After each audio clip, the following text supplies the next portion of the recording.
नमस्कार मित्रांनो, टीव्ही इंडस्ट्रीतील एक प्रसिद्ध अभिनेत्री आई झाली असून तिने एका गोंडस मुलीला जन्म दिला आहे. अभिनेत्री आई झाल्याने चाहत्यांनी कमेंट्सच्या माध्यमातून तिचं अभिनंदन केलं आहे.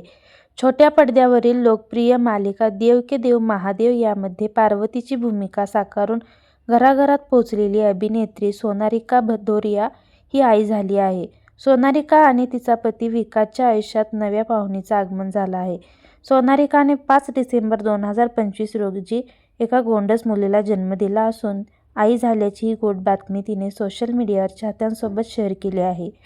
आमची सर्वात प्रिय आणि सर्वात मोठी प्रार्थना सफल झाली. तिच्या आगमनाने ती आत्तापासूनच आमचं संपूर्ण जग बनली आहे, असे म्हणत त्यांनी ही बातमी चाहत्यांसोबत शेअर केली आहे.